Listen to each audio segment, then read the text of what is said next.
Hi, I'm Jeremy Collins, the Director of Conferences and Symposia at the National World War II Museum in New Orleans, and you're listening to World War II on Topic.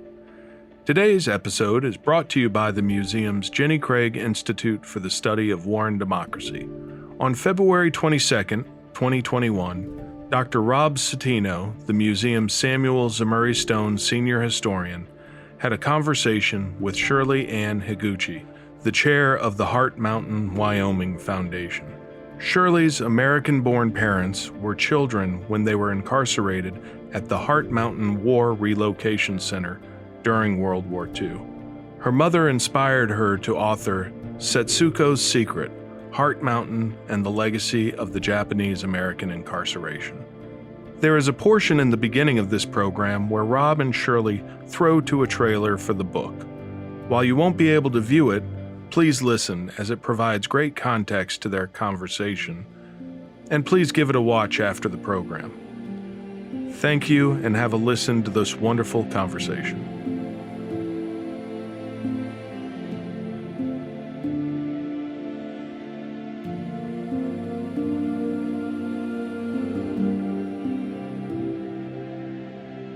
It's so good to be here with today's guest. We're going to be discussing what frankly is one of the most disturbing episodes of the Second World War, at least as it relates to the American home front. And of course, it's the separation, so to say, and incarceration of Japanese American citizens who were not convicted of any crime. In fact, we're not even accused of any crime beyond being Japanese. To focus our discussion today, we have a really, really fantastic guest, and I'm very pleased to welcome Shirley Ann Higuchi to our program today. Shirley, it's wonderful for you to be with us. Thank you for having me. I really appreciate being here today. Great. Just for our guests who may not know your entire story, I'll give the briefest of introductions. We often say this person requires no introduction, and that usually means they deserve a very long one. But I'll try to keep it as brief as possible. For the thing that our guests need to know, our audience needs to know about Shirley, she is the chair of the Heart Mountain, Wyoming Foundation.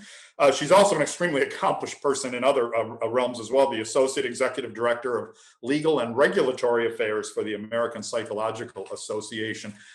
She is also the daughter of Heart Mountain inmates, Heart Mountain incarcerees. So we'll talk about the exact terminology we should use for this. And Shirley, you say early on in this marvelous book you've written, Setsuko's Secret, which I would urge every one of our listeners right now to run out and purchase. It's brand new from University of Wisconsin Press and extremely well done.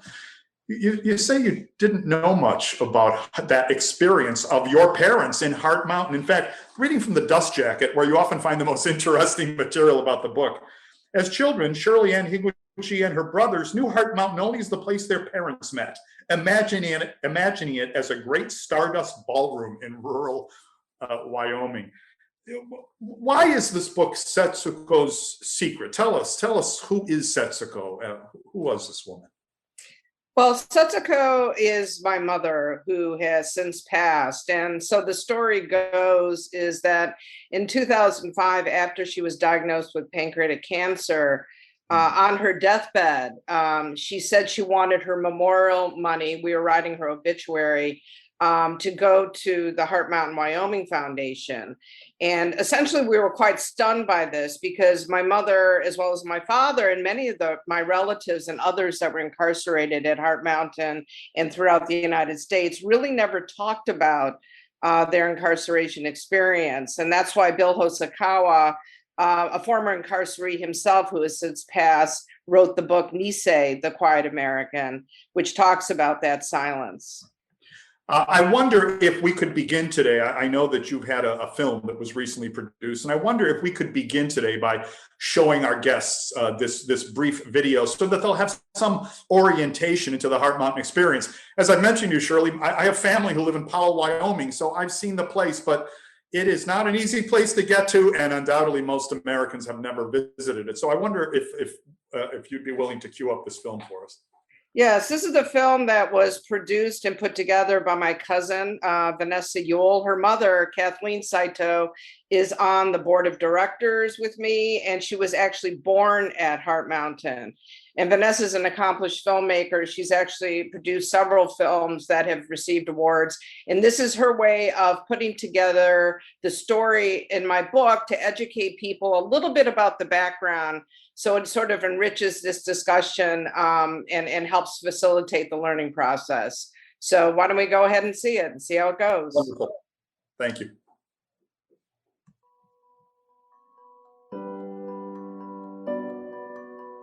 I always knew that my parents met as children at a place called Heart Mountain in Wyoming. And my mother, Setsuko, always called it a place of love. It was only after she died, however, that I learned the truth. Heart Mountain was a prison. 14,000 Japanese Americans were incarcerated there during World War II for the crime of looking like the enemy. Setsuko's secret is my attempt to understand the lives of my family, myself, in the complicated history of the Japanese American experience. Both sets of my grandparents immigrated from Japan. The Higuchis came first, arriving in 1915 from Saga, on the southern island of Kyushu. They started farming in Santa Clara County, California. My mother's parents, the Saitos, came in 1918 and in 1923. They lived in San Francisco's Japantown and opened a store. Life in California was hard for Japanese Americans. State law banned immigrants from owning land, and Caucasian neighbors often resented their success. The children of immigrants called the Nisei had to work extra hard to prove they were loyal Americans. Despite hardships, many Japanese Americans found the good life and made their way in society. Some became professionals and owned their own home, and others excelled in college. But then came December 7th, 1941. After Pearl Harbor, wartime hysteria and racism intensified towards Japanese immigrants and Japanese American citizens. They called them spies or saboteurs, despite the lack of evidence. Then on February 19, 1942, President Franklin Roosevelt signed Executive Order 9066, which allowed the military to ban Japanese Americans from the West Coast. Census records told the government where to find Japanese Americans. Signs posted in neighborhoods said they had just days to pack and leave. They could only bring what they could carry.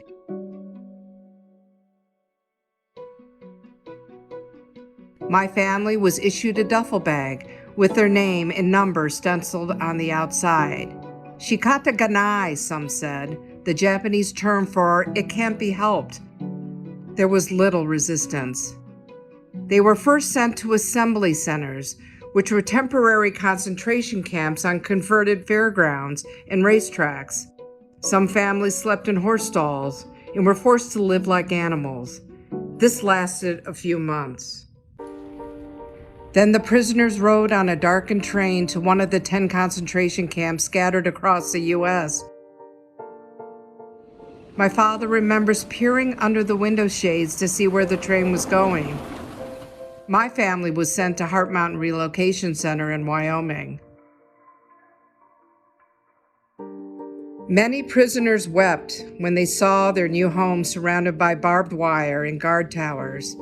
Wind and dust swept through the tar paper walls. The barracks had no running water, the bathrooms had no privacy, and the mess hall food was terrible. Summers were sweltering and winters were brutal.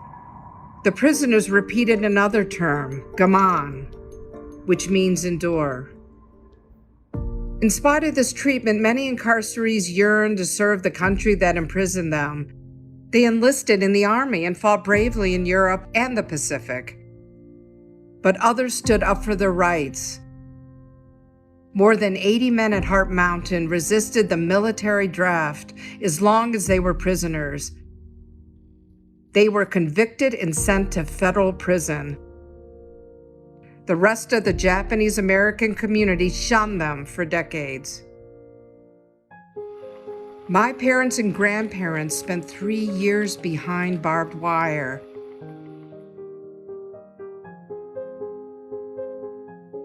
After the war, they, along with many others in the community, wanted to put the shame and the rejection behind them. They never talked about it. My generation, called the Sansei, could not understand why. Only after my mother died did I realize the depth of her commitment to preserving the memory of the incarceration. She inspired me to understand this part of my family's history and my community's experience. Over the last decade, I've been committed to safeguarding against the racism and fear that drove the Japanese American incarceration. It was my mother, Setsuko, and her secret that taught me, and hopefully you, that we can never relax in the fight for justice.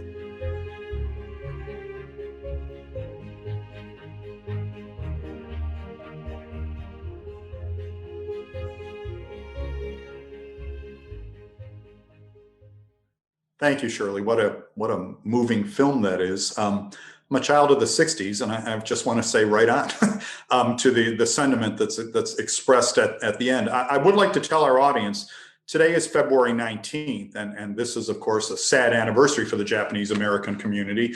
It's the day of remembrance, and it's the anniversary of President Franklin Roosevelt's executive order 9066.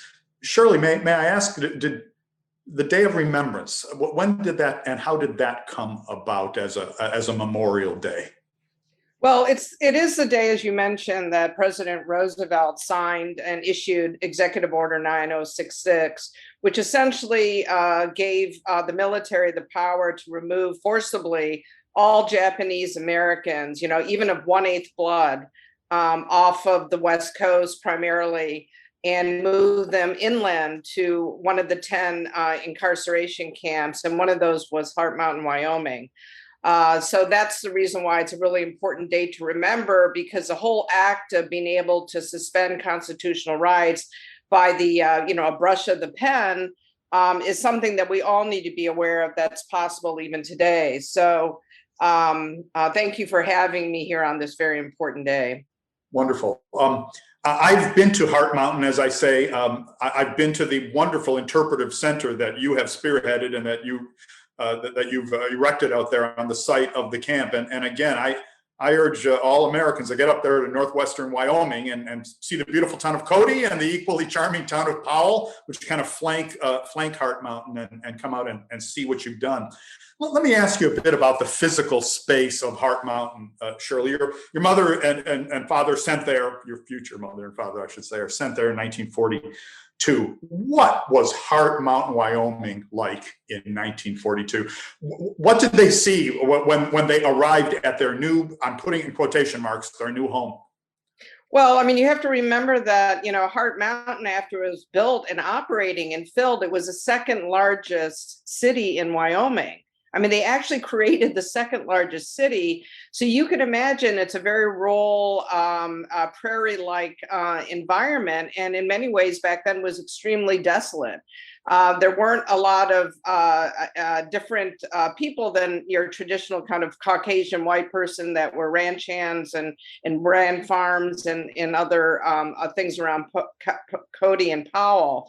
So I think for the Japanese Americans, especially those that were being taken and uprooted from places like LA and San Jose, just from a weather perspective, it was really shocking and in many ways for many of the Japanese unbearable. They didn't have the proper clothing or the shoes or the coats that you would wear in Wyoming in the winter because the weather, as you know, is very mild in Southern California. So I would say it was a real shocker. And I think the worst part was that they really had no privacy. It was basically a communal prison-like setting. And there was really no electricity or any heat in the barracks that were shabbily put together, except for this pop belly stove that they'd have to collect coal and wood to keep it going throughout the winter.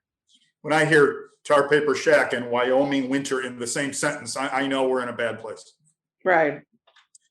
You've talked about Executive Order 9066. I noticed that in your book, you use the term concentration camp. I've seen prison camp, internment camp. It's difficult to know what to call the individuals who were caught up in the system. Were they prisoners? Were they internees? And here at the National World War II Museum, we struggle with these kinds of terminological issues all the time. So talk to me about, what to call Heart Mountain, Wyoming. Well, we really think it's up to the reader and the individual and the person that visits our museum to decide what they choose to call Heart Mountain. I tend to use the term concentration camp lightly, although I did use it in this film as well as in the book, just for sensitive political reasons, because people associate that with the Holocaust. And it's really more of a technical legal term. If you were to pull out Webster's dictionary and look up what the definition is of a concentration camp, actually Heart Mountain fits that profile. I tend to, sort of steer away if I can, unless it's a technical identification, the term relocation center or internment camp, because from a technical perspective, Heart Mountain was much more than that. People were not given constitutional due process. They were ripped from their homes. They were taking their life, liberty, and property away from them in California. And they were forcibly moved into a prison camp where they had guard towers with guns pointing inward at the inmates and not outward. Because one of the other euphemisms that are sort of floating around there, in addition to terminology, is this belief that somehow the Japanese Americans were in danger because of vigilante acts and attacks. So we were putting them into Heart Mountain to protect them. So that's kind of another myth that's out there. I'm sorry. No, so I know that many internees, many prisoners at Heart Mountain notice that very fact and often mention it in their memoirs. Right. It all depends which way the machine guns are pointing, in a sense, as to how you decide what your situation is. Exactly. So, it wasn't, the one thing that I mentioned in this film is that the Japanese Americans, especially the Issei, my grandparents, had this gaman, which is a Japanese term to endure. And as you know, the civil rights movement in the United States didn't really come to being until the 60s. And, the Japanese Americans felt they really didn't have a choice. They didn't have a choice to fight back. And even if they did fight back, you could just imagine what would have happened. I mean, we have Black Lives Matters today. I mean, if you have Japanese Americans, having riots and fighting back, I think it would have ended pretty badly. Oh, and again, given the wartime passions that had been aroused, I was a university professor for 30 years, and now I work at the National World War II Museum. I constantly have to remind people, I've noted that these were American citizens. And so internees is, you can't intern, and you're a citizen, and you have certain rights. Being interns is a non-category. And I think you already just brought forth the term euphemism. Right. President Franklin Roosevelt is a hero to many Americans. I'll even cop to that myself. And he certainly plays a role in our museum's narrative of World War II, precisely for the great things he did as a wartime leader. Can you describe Roosevelt's thought processes leading to the roundup of Japanese American citizens? Maybe perhaps this isn't his finest hour. I wonder what your thoughts are on that. Well, it wasn't like Roosevelt did that all by himself. And as you saw in the film, there was a lot of propaganda. Even Dr. Seuss did a lot of propaganda against Asian Americans, Japanese Americans in particular. There was a huge economic issue at stake here. I mean, my grandparents owned 14.25 acres in San Jose. And they were very successful farmers like other Japanese Americans. So there was a lot of competition from the food growers associations and other economic interests. Also, the media, as you know, today plays a big role in terms of creating false narratives. And the news had a lot to do with it, and the newspapers and the reporters. So it was very easy in my mind for Roosevelt to slip into this mindset. But from my research, it was clear that President Roosevelt was a racist. He had many racist feelings against Japanese Americans. I think a lot of times, a lot of that is not really not irrational, but it's hard to rationalize now that we look back at it. But his wife, Eleanor, actually had a lot of empathy for the Japanese Americans and actually visited prisoners in camps. And I think she knew there was something definitely wrong about this act. But an executive order essentially gives the president the power to suspend life, liberty, and other rights in this country, and also using the proper, Senate passaging of laws and allocation of resources by claiming this is a military necessity.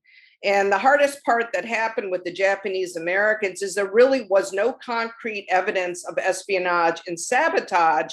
And the government apologized for their role in terms of concealing evidence that pointed exactly in the different direction. So it's not like all the government officials agreed with what Roosevelt did. And there were those that stood up and said, hey, this is wrong. There's no evidence of any of this. Why don't you incarcerate Japanese Americans in Hawaii, where the bombing of Pearl Harbor occurred, and why are you doing it now in California but not there? And there were much more Japanese Americans in Hawaii, but it also, from an economic standpoint, would have shut down the entire island. So, money really is sort of the motivator to a lot of the tragedies that we've suffered in our society.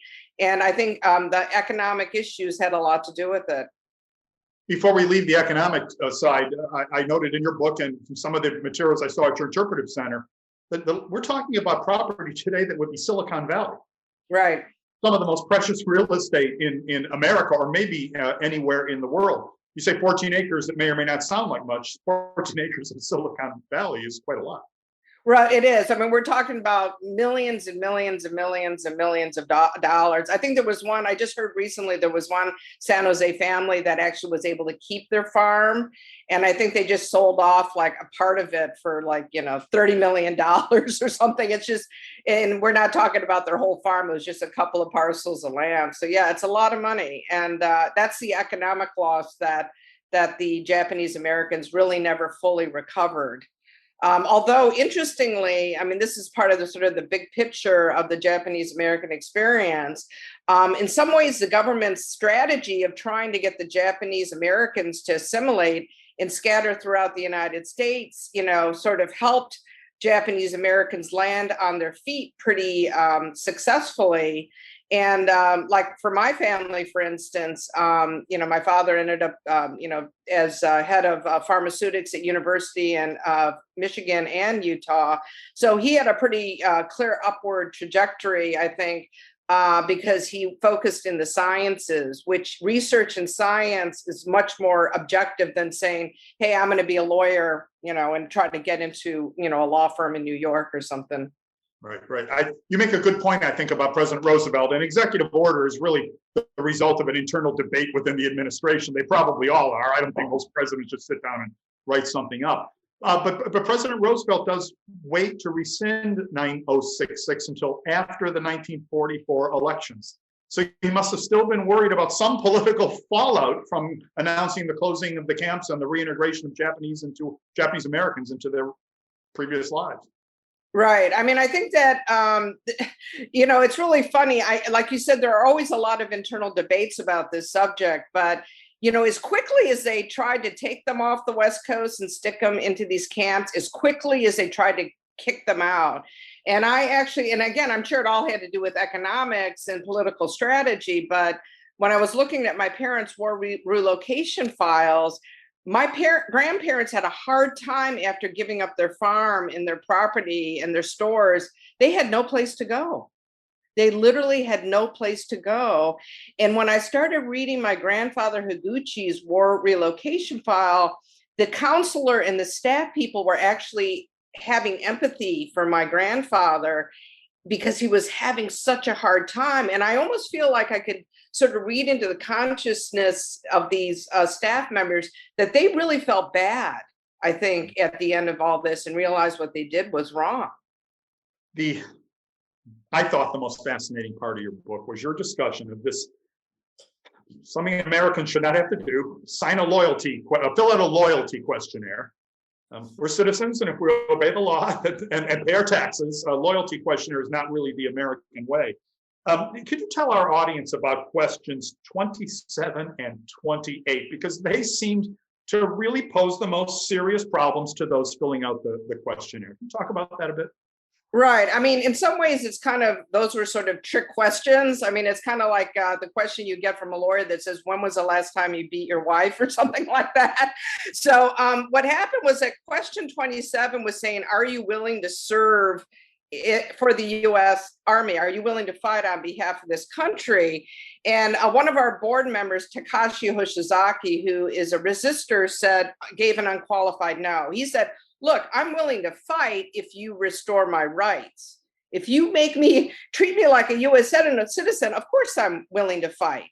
And then question 28 was if you're willing to sort of give an unqualified allegiance to the U.S. and sort of reject your citizenship or your affiliation with Japan.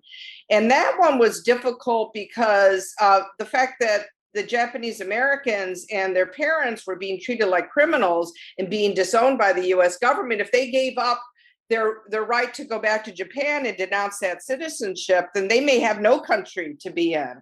So it was a very complicated process where it really felt in many ways like trick questions.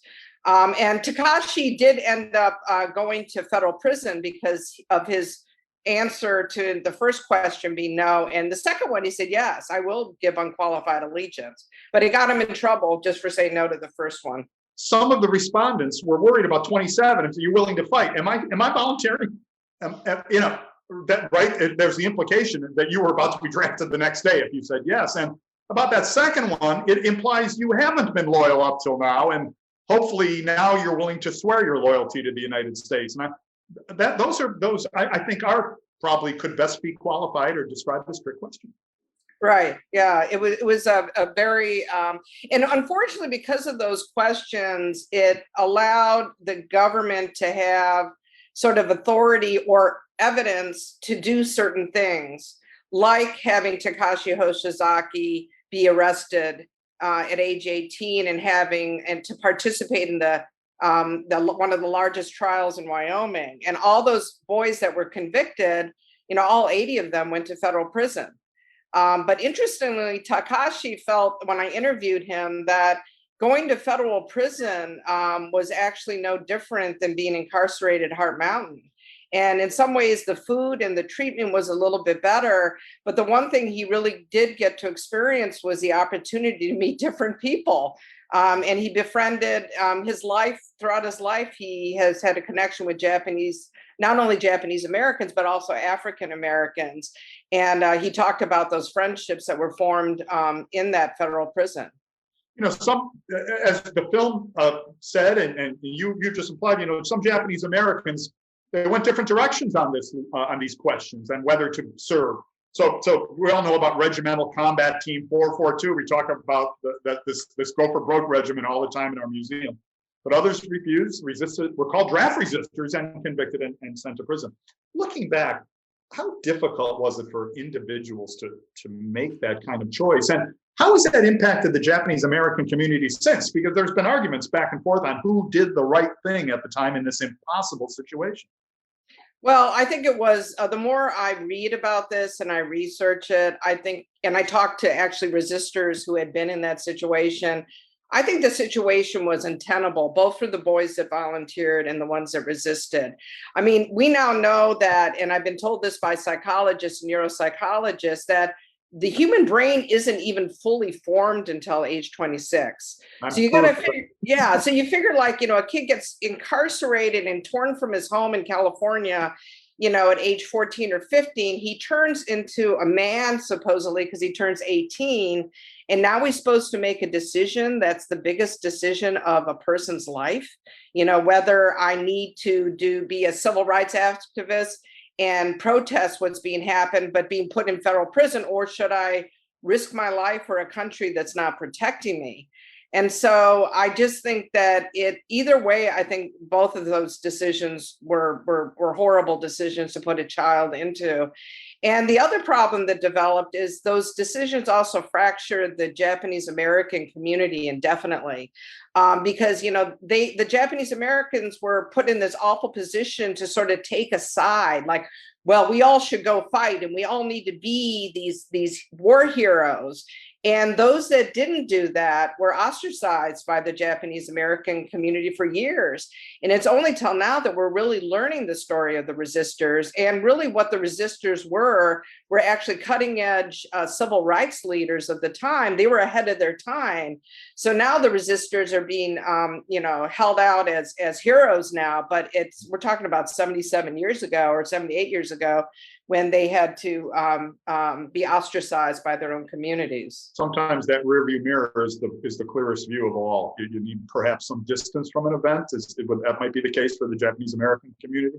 Right, yes. And, you know, it's really funny. It's easy to just sort of take these incidences as simple things. Oh, you know, this one guy resisted. He probably was afraid to fight. But after looking at the war relocation files of Takashi Hoshizaki, it was really well thought out and analyzed. And in my interviews, you know, he talked to his father about this and his mother, and it was really, he actually really knew, somehow he knew what he was doing, that gave him that foresight. But I think many of the others really didn't know what they were really committing themselves to. And I often wonder, like with the Japanese American young Niseis that went to go fight, and they still realize towards the end, towards their death, you know, that that their family is still incarcerated by their own country. I'm sure a lot of them must have felt quite awful about that. This untenable situation, as you put it, which is an understatement to put it mildly. This came to an end, of course. Everyone knows the camps were closed. President Roosevelt rescinded 9066 after the 1944 elections. But the problems had just really begun there. You've already alluded a bit to your parents' circumstance. Now, I noticed they succeeded. You grew up in Ann Arbor and attended the University of Michigan, a great city. I've lived there as well. Surely our lives have intersected on a few moments, and a great American institution as well. What was that like? You heard hints. We read the jacket copy. You said you and your brother subbed. I don't know, Heart Mountain. That's where Mom and Dad met. Must not have been that bad. Your mother kind of painted it in overly rosy colors. What was, I'm thinking of your not so much your early childhood, but your middle school years, your early adolescence. How are you beginning to process what had happened to your parents? There's been a whole lot of research today on children of survivors of an ordeal, of a trauma, for example, of the Holocaust. But I'm wondering how that began to sort of filter into your consciousness as a young adult. Well, I think in some ways, growing up in Ann Arbor, Michigan might have been a blessing in some respect, because I was doubly insulated, I think, from the Japanese American incarceration experience, because I didn't have any other Japanese American friends around to sort of compare notes. I mean, that's how children learn, is they learn from each other. So all my friends were white and black. I mean, I pretty much grew up in that environment. And I think I was highly assimilated. But I think that it was very difficult in some respect in hindsight, because I even had a classmate ask me in high school whether I was black or white. And I didn't even know how to respond to that question. I made a joke, well, in the summertime, I'm black because my skin gets dark and I perm my hair. And in the winter, I'm white. And it's almost like the kid actually believed me. I mean, it's like, because I think the kid was just as confused as I was about my own Japanese American identity. But, life is a process, and I sort of did things backwards. I mean, I think what I learned working with African Americans and white people in Ann Arbor and throughout law school really served me well as a lawyer in Washington, D.C., because a lot of my colleagues, the judges here and lawyers are African American. And I was able to mix and mingle very easily and felt very comfortable in this community, in this world. As a matter of fact, I recall at Georgetown Law School, a Hispanic law student came up to me and said, "Why don't you hang around with the other Asian law students?" And I was like, the Asian law student, you mean the guy that's from Japan and the woman that's from Korea? And you mean those other Asian, Japanese American law students from Hawaii? I felt more comfortable around what I was used to, which is I was raised in Michigan. Yes. And that's kind of where it starts and where it ends, you know? For those of us who live in Michigan, we know the meaning, the import of that phrase. Michigan stamps you forever. It's in some ways a classic middle of the country state where you get to know just about everybody. But hearing your experience, that's fascinating. Now, you began to detect, though, that your mother was holding many things inside, particularly as she became ill. And you've mentioned pancreatic cancer, and I'm sure most of our listeners know that that's pretty much a death sentence. That's a tough one to recover from. Tell us that, break down that story a little bit for us, how you began to know more about your mother. You say in the book that you sensed that she was holding many things inside herself. Well, I think that in a lot of, if you'll find in my mother's generation, this is very common. Now that I've accessed other Japanese American peers, they said that their parents were the same way. They never really talked much about the incarceration, and they wanted to put everything, kind of behind them to move forward. And that's a classic psychological coping tool, as you might have heard. When you go through a traumatic experience, denial is a very strong coping tool. I mean, a denial that it was that bad, a denial that maybe it even really existed, maybe repainting it as a fun place to be or a place that wasn't so bad after all. And I think that was sort of the theory that my mother adopted, but I think that it worked very well for her. Because of the place that we were growing up in Ann Arbor, Michigan, there were no ways, she wasn't able to sort of validate any other reality, but sort of putting it behind her, I think. However, in 1981, when my dad was accepted the position of chair of the pharmaceutics department at University of Utah, interestingly enough, in my book, I talk about how she kind of reunited with former camp inmates that she met as children when they were 11 years old and in the camp. And the character, Judge Raymond Uno, who's a central character in my book, was one of those individuals that she connected with. And that's what sort of spurred her interest in Hart Mountain, because he's a huge civil rights activist in Utah. He was actually the first minority judge elected in Utah. So she had validation that then I think encouraged her interest in Hart Mountain. But interestingly, she kept her thoughts pretty much to herself. I mean, we didn't realize that she was secretly donating, tens of thousands of dollars to dream of something being built there. I didn't know about that until after she died. That's fantastic. Do you think there was an attempt to plunge herself into normality, the sort of classic middle class life, new car every couple of years, the sort of American dream of the post-war era, but perhaps a little more intensely than many others? Do you think there's something to that? Oh, definitely. As I talked about, we had the first microwave. We were the first to get TV dinners. We had the first color television set. I remember the girl across the street, her family would never break loose of their black and white TV. And it's kind of like, I was like, hey, I thought everyone had a colored TV. So we were always sort of on the cutting edge of everything. And as a kid, it made our lives really exciting and fun and interesting. But I also do believe it was a way to sort of accelerate our American dream and put us, in a place that we wanted to be, which is, the first at everything. Right. You mentioned in the book, and there's some I found as an outsider to this story, I found it fascinating.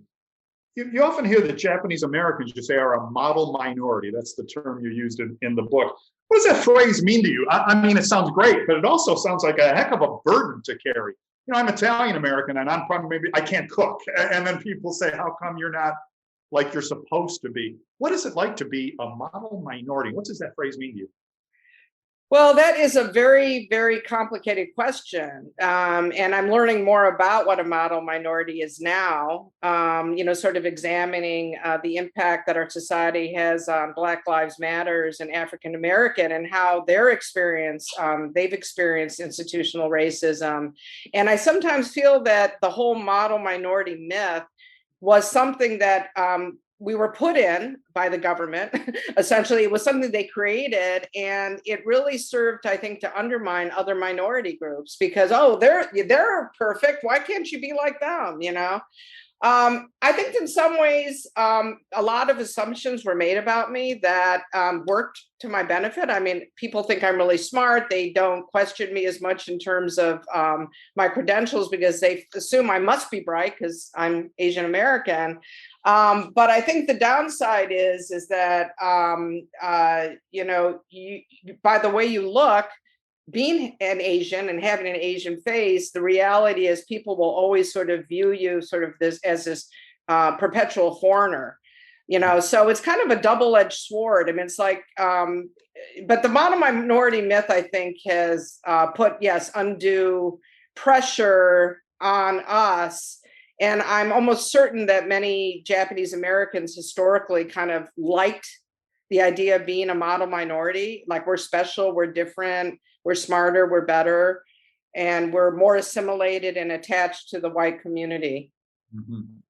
You write very movingly in this book, Shirley, of the ceremony in June 2000, in which President Bill Clinton bestowed the Medal of Honor on Daniel Inouye, one of the real patron saints of our National World War II Museum, I might say, and other Japanese American veterans. You write that it was, I'm quoting you, a ceremony drenched in emotion. Tell me what that ceremony meant to you and to other Japanese Americans, particularly as sons and daughters of this incarceration generation.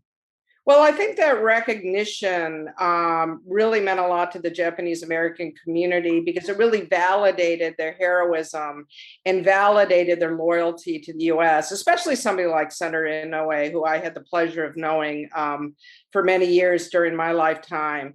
The sacrifices that Danny Inouye made from a wartime perspective and losing his arm and what he sacrificed and what he believed in really came full circle during that recognition of him and his valor, as well as the other Japanese American soldiers.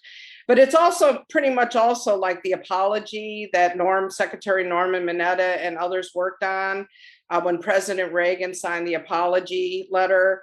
And gave a token reparation of $20,000 to those that were living. My grandparents never got to see that apology because they were since deceased. But it's the symbolism that our government recognizes and forgives and appreciates what the Japanese American experience was, and that meant a great deal to our community. This is an inspiring story, but even your book has some darker overtones. And you describe a conversation with Judge Antonin Scalia, a jurist of no small ability, a brilliant guy, talking about this entire sorry episode. And I'll quote, "It was wrong, but I would not be surprised to see it happen again," he said.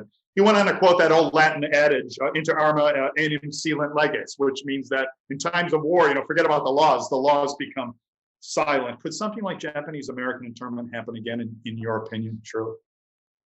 Well, I do think that something like the Japanese American incarceration can happen again. Remember, it happened by the stroke of a pen, an executive order. I think we've seen in the last several years a president's ability to promote something like building a wall or family separation or detention and marginalizing of communities very easily. So I think the reason why we're all here today, and when I mean we, I mean the Japanese American community in Heart Mountain, is we're really committed to telling the story, educating, putting this information in the school systems, making it available for teachers, and running teacher workshops actually at the center so that all these teachers are armed with correct information that they can disseminate throughout the United States. So education first, and accepting that, our country does make mistakes and we need to look at ways to make sure those mistakes don't happen again.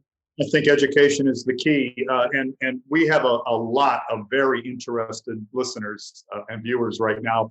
Shirley, thank you so much. I think it's probably time now to get onto the Q&A, the portion of the show where you never know exactly what's going to come your way, but all the questions are extremely well informed. So if you don't mind, folks will see me kind of peering. I'm an older man and I need to get a little closer to the screen to read these. Terrence Skelton would like to know, Shirley, were only Japanese incarcerated? What about other Asian immigrants, Koreans, Chinese? Were they also sent to camps? No, not during the World War II incarceration. Actually, what they did was the identification of Japanese Americans was pretty scientifically done. I mean, they used the census materials, and during the film, I showed the census materials that were that we found through our research, and they targeted Japanese Americans and not other Asians. A professor at Henry Ford Community College, Hal Friedman, from our old neck of the woods in southeastern Michigan. Why do you think virtually all of the Japanese Americans were removed from the West Coast, but so few were removed from the territory of Hawaii, given how important Hawaii was to the U.S. prosecution of the Pacific War? I think you referenced this earlier, but I wonder if you could speak a little more about it. It would have economically ruined Hawaii and shut down the ability to produce and have viable economic efforts in Hawaii. So the decision was made not to do that, and not clear why. I mean, I think it was a racist move, political move, economic move. And I really can't overemphasize how the government did suppress information about the Japanese Americans in California, that there was no evidence of espionage and sabotage. But if you look at all the public records of all the hysteria, the media, and the economic benefits during that time period, it was substantial. There's a tale of one of the officers on the West Coast. Somebody said, there's no sabotage. And he said, the absence of sabotage makes me all the more worried. It was a kind of a classic bureaucratic doublespeak. It may even be an apocryphal tale, but it sounds typical. Pamela Ogata would like to ask you this question. Good morning. Thank you for the wonderful webinar. How can we use our internment experience to help support the Black Lives Matter movement and moreover racial and health equity and unite the nation? That's a lot, I know, but how can we use this? I think she's really speaking specifically to Japanese Americans, but I wonder what you'd say to that. Well, I've actually written a couple of op-eds on the Japanese American experience, but also tying it to Black Lives Matters and the treatment of African Americans in this country. And I do think it's important. And I was actually reading the news that even with the violence against Asian Americans today because of the COVID crisis, I think Biden actually just signed something saying that we need to, really try to halt these violent attacks against Asians. The African American community has stepped up to actually collaborate and help with that effort. But I think that right now, there is a bill that's going through Congress that's asking to establish a commission, HR 40, to study the effects of discrimination on the African American community. And a team of Japanese American advocates like myself have helped contribute information and support to that effort. The need to establish a commission to study how best to address these historical wrongs to the African American community. And I think the brilliant advocacy work done by Secretary Mineta, who was then a congressman, and others on Capitol Hill really neatly pulled together the concept of commission. Let's study the Japanese American incarceration. And I think once that study was established, they used that evidence to do a formal apology with a monetary principled, reparation amount. You've mentioned, I'll interject one question. You've mentioned Daniel Inouye and Norm Mineta, two towering figures in this particular story. How did you come to know them? And what has knowing them meant to you in your journey forward as you come to understand this process so much more deeply? Well, I met Secretary Mineta a couple of times. I actually first met him when I was a student at University of Michigan. I'm sure he didn't remember me at all, but I went to a lecture that he was having on the reparation of the Japanese Americans, and I was a student there. And then I quickly caught up with him in Washington, D.C., as well as at Heart Mountain, because of my role as chair, and we became, very close allies and very close friends. I just actually was on a program with him a couple of days ago about this very topic.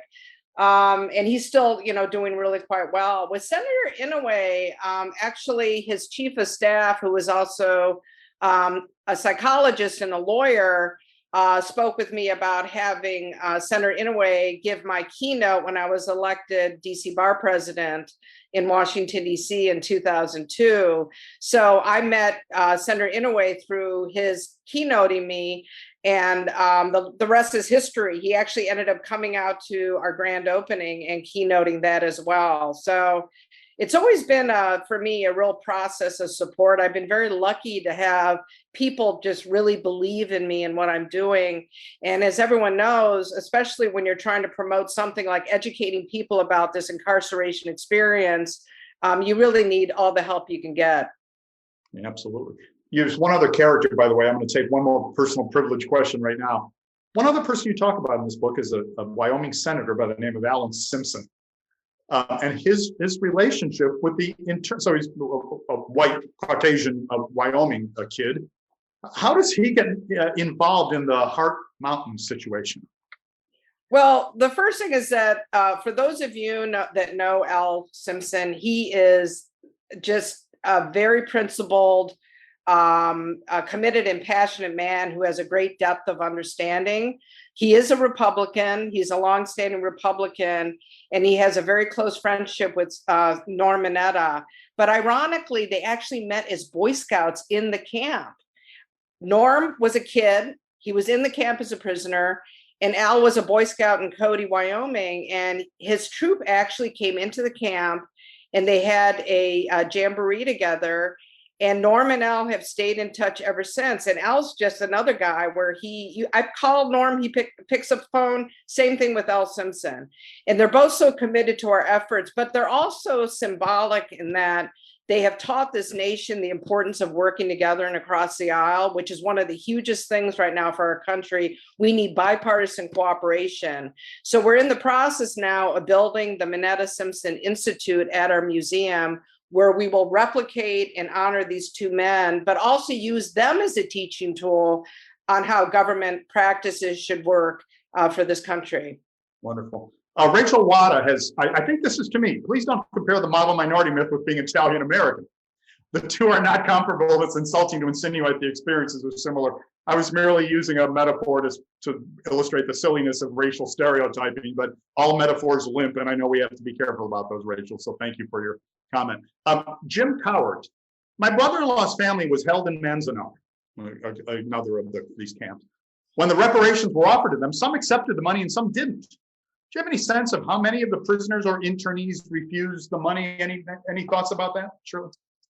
I could probably find out and get the exact numbers, but I know firsthand a couple of families that refused to accept the money just out of principle. I mean, if you think about losing, that 14.25 acres in San Jose, now known as Silicon Valley today, I mean, what is $20,000, many, many, many years later? But I know that a lot of people like Norm Mineta, who I spoke with directly, he donated his money, his $20,000 to Japanese American advocacy causes like the Japanese American Citizens League and other groups. And I think for my parents, what they ended up doing with their $20,000 is they actually divided it up and gave it to their children and relatives who needed money. Even there, I can see the difficulty of that decision. $20,000, of course, who wouldn't want that? At the same time, you have to think about the context.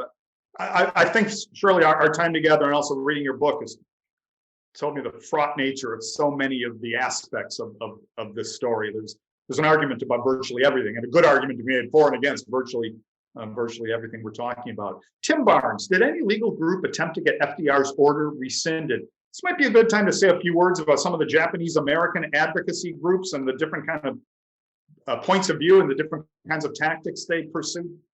Well, one of the lawyers I actually sat on a panel with them last weekend, Dale Minami, was instrumental in legally trying to overturn those cases and working against to clarify the kind of unconstitutionality of that nature. But it really was sort of an uphill battle with the Supreme Court back then. I mean, they really did not honestly address the constitutional issues and what happened to the Japanese Americans.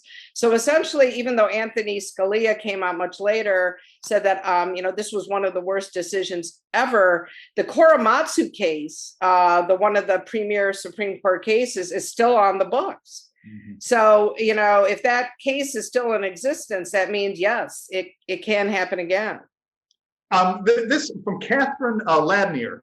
I believe I'm pronouncing that correctly. This might be a bit granular, but I'm from El Monte, California. I believe the Japanese Americans of El Monte and San Gabriel Valley went to Heart Mountain. Could you comment? Do you know the specifics of that, Shirley?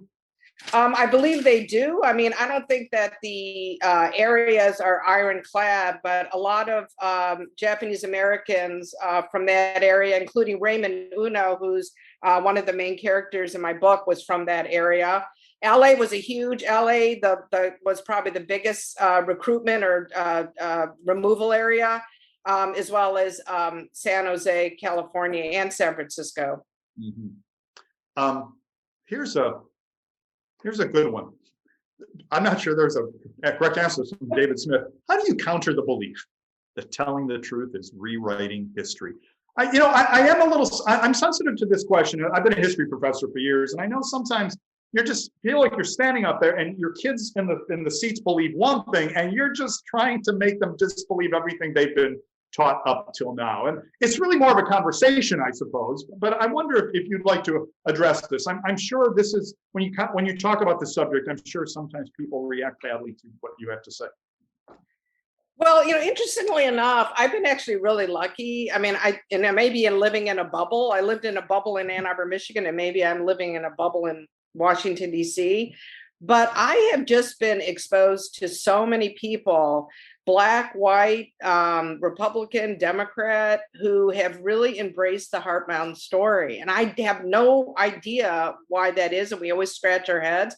Part of it, I think, is because of Norman Ed and Al Simpson. When you get two, principled and well-known politicians standing up and saying, hey, we need to tell this story, it's amazing how many people listen.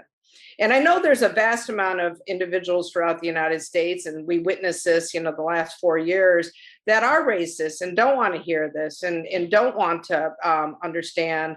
But I'm hoping that through education, through your museum, through our museum, we could help to slowly turn the tide. And I feel if I can get the support of the state of Wyoming and Powell and Cody, which I know I do have support, that's a really great place to start. I might say that I have the benefit right now of reading all the questions and comments, and it's one after the other. Thank you for telling this important story. Mary Blackburn, there's a little bit of a long comment, but I think it's worth reading. I don't know how to communicate the depth of my feeling, Mary says. Thank you for this. I hope that there are deeper moments for restitution. In 1973, my father was a farmhand on a beet field adjacent to Heart Mountain. My mother lived in a shack set aside for migrant workers and took me on my walks to the former concentration camp. We moved away, but for years I was hoping for the establishment of a site that made clear the history and the impact. Again, thank you. Would you say that's a typical response to your presentations?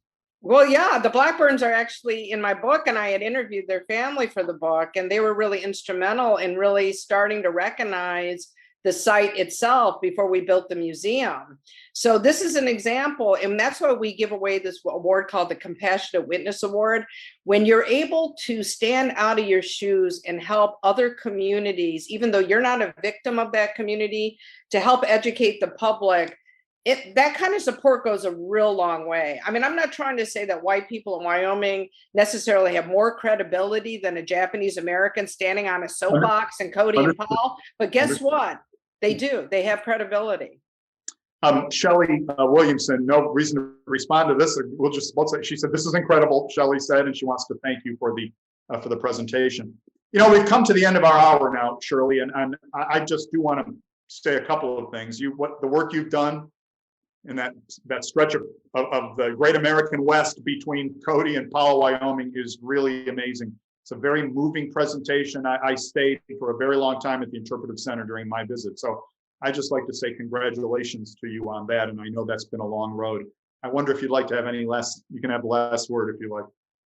Thank you, Rob, and thank you so much for having me today with this very important program and a very important Remembrance Day. And I do intend to come down to your museum, and I would love to present in person as soon as the COVID crisis is over. But I also really think that folks who are interested in this should get on our website at www.heartmountain.org. We do have a pilgrimage that is coming up. It'll be mostly virtual, although we will have about 50 to 60 people on site. So please come join us. And for those of you that can come out, we are open. And because of the fact a lot of our structures and our original buildings are outside, you can take the walking tour. You can look at the original barrack and the original chimney stack and hospital. So please come out. Thank you, Shirley. From the National World War II Museum in New Orleans, also currently open, so please come see us. I've been talking to Shirley Higuchi. I'm Rob Citino, and thanks to everyone for tuning into this program. We'll see you again.